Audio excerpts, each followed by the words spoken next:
I started to come up with the idea of the Maple Festival when the Maple Producers Association had such a fabulous visitation at their 2009 Taste and Tour event.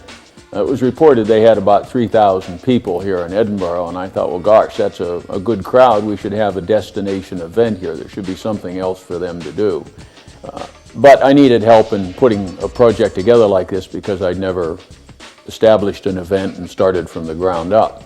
So I thought about Tim Thompson and him having a good group of students that were working with the Scottish Highland Games. So he said, well, we have the PRSSA group here on campus. Let me go to them and see if they'd like to chip in and help. And you could, I guess we wound up being the organization's client, public client.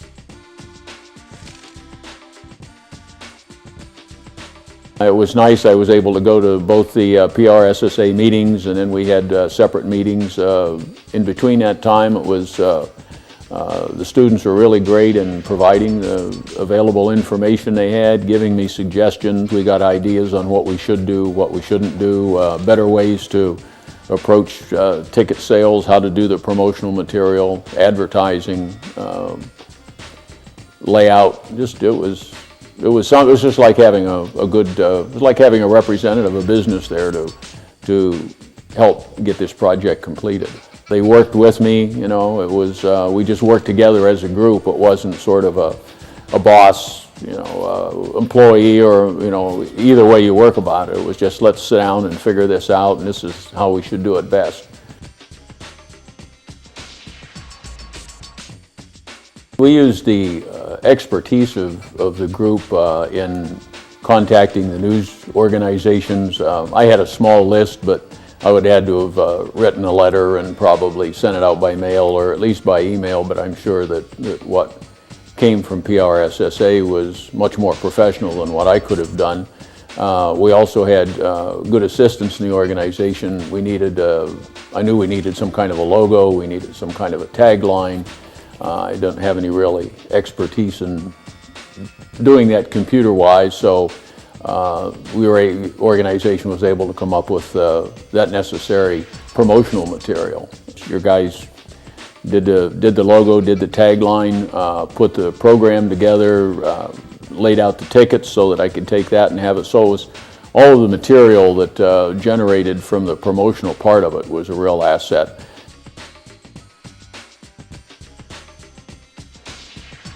When I proposed this to the board at the Historical Society, there were a couple of people said, well, you think that, how much do you want? And I said, well, I think we could do 1,000 and done. We had about 1,032 meals that we served. So I think we had maybe, all told, maybe 980, 990 tickets sold. So we had an arts and crafts section.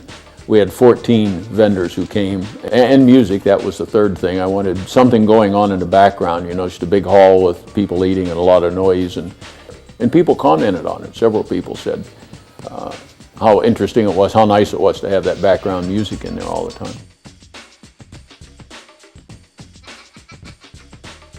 Certainly, we're looking for another Maple Fest.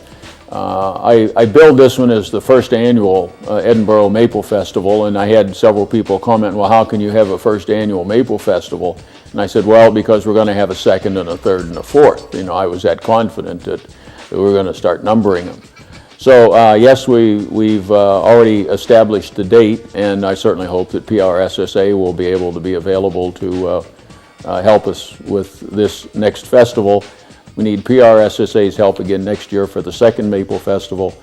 And so we have some good ideas that we got from this past experience, and we're going to mold those into something bigger and better for the Edinboro Maple Festival in 2011.